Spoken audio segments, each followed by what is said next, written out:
magandang hapon po sa inyong lahat. Ituturo ko sa inyo kung paano magluto ng spaghetti base sa aking experience. Kasi ito na nung nagtrabaho ako sa restaurant, i-share ko sa inyo kung paano magluto. Sa una, ito po maggagayat ng sibuyas. Tuturo ko sa inyo yung paggayat ng sibuyas, kung paano maggayat ng madalian. Para naman may view yung gayat natin. Tingin lang po kayo.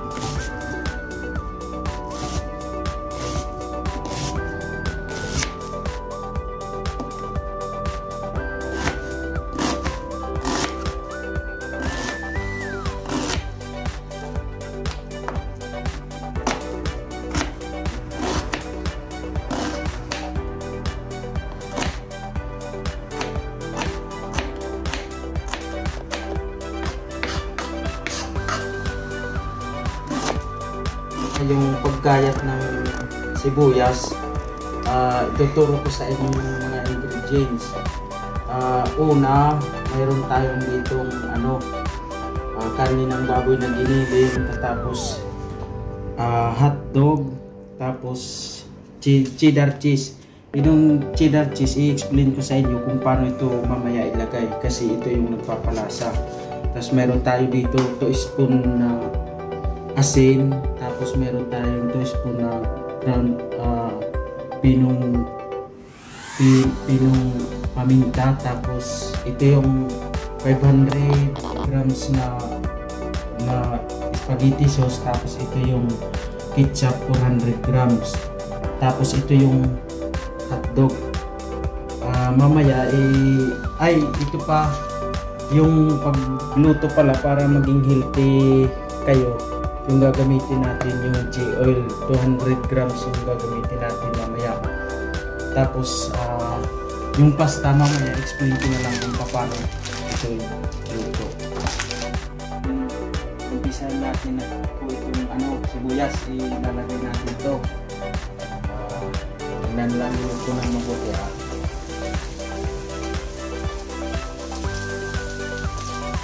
Pagkatapos natin ilagay, antayin natin yung sibuyas na maluto, kasi para lumabas yung lasa at saka yung bango.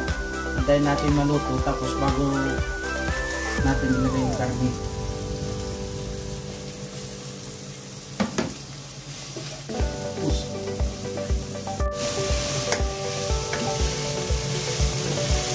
Ito, tingnan nyo yung pagkaano niya, pagluto na siya, pwede na siya ilagay. Pero nasa inyo lang sa pagtitipid. Kung nagtitipid kayo sa sibuyas, kahit ilang grams yung ilagay nyo, okay na yun. Isusunod natin, ilalagay natin yung karne ng baboy.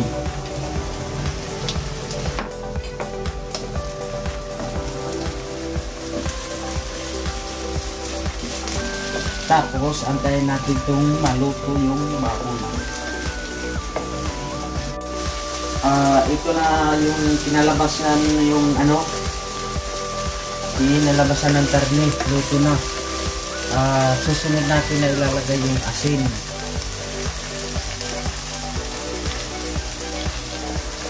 Tapos, yung paminta.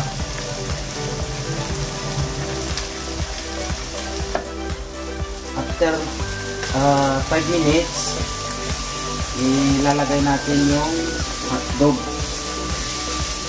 para yung asin at saka paminta maano yung karne, para yung lasa niya. Kasi kung ipagsabay-sabay, yung lasa niya mag-iiba.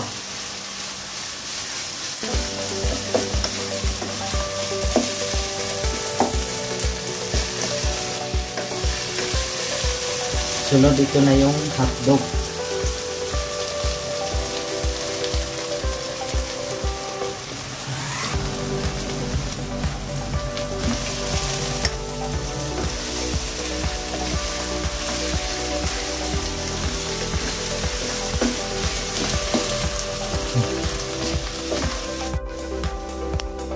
Ito na yung kinalabasan yung after 20 minutes. Depende sa pag nyo ng apoy, kung baga malakas, madali mukhang mahina. Medyo matagal kasi siguraduhin natin na maluto yung karne at saka hotdog para kung pang negosyo yung hanap nyo or ano, matagal siyang masira. Ito ilalagay na natin yung spaghetti sauce.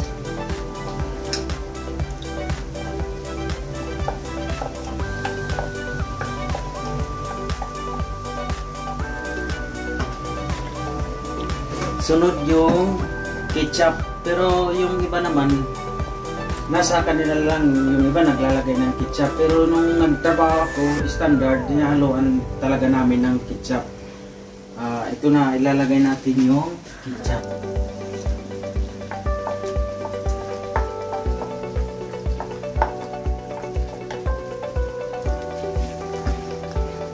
Tapos natin ilagay yung ketchup at saka spaghetti sauce. Antayin lang natin na kumulo. Siguraduhin lang natin na yung ano niya, yung sauce at saka kumukulo na. Kasi yung ilalagay natin pagkulo ng spaghetti sauce at saka ketchup, yung cheddar cheese. Kung ilagay mo siya na hindi pa siya mainit talaga, hindi pa kulong-kulo, hindi siya mag-melt, hindi siya matutunaw. Ang tendency, hindi siya magandang tingnan. Kung sa paghandaan, hindi siya babagay na parang buo-buo. Dapat antayin talaga natin na kumulo. Kasi pag kumulo siya, pag linagay mo siya, magme-melt siya. Yung kalalabasan niya, parang linagyan na ng gatas.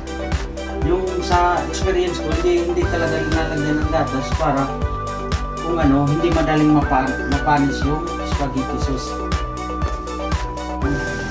Ito na yung yung spaghetti sauce na siya, kumukulo na siya.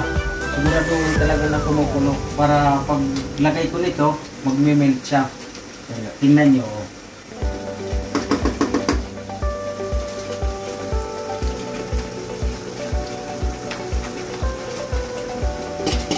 Ito yung nagpapasarap sa sa spaghetti sauce.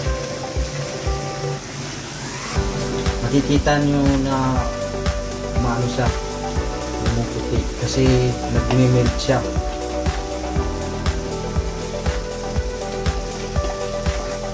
Susunod naman natin lulutuin yung pasta. Nasa inyo lang kung pwede nyo ihalo, pwede naman naluto yung pasta, iba lang kasi kung mag-negosyo kayo, pwede lalagyan lang nyo sa ibabaw. Ito na yung pinalabasan. Tingnan nyo. Sarap! Yummy!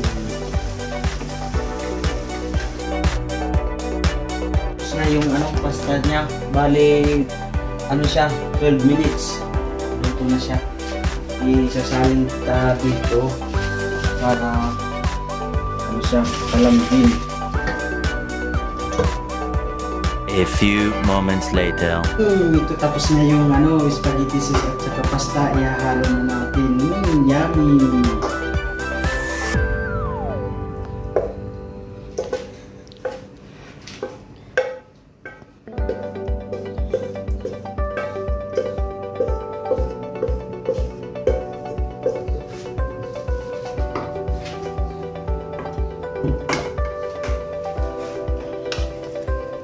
Sarap!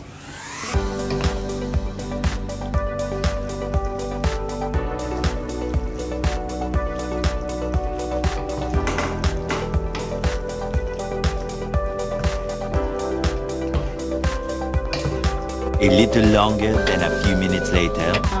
Tapos na yung spaghetti. Yummy! Sana magustuhan niyo po itong video ko. Maraming salamat po. Thank you!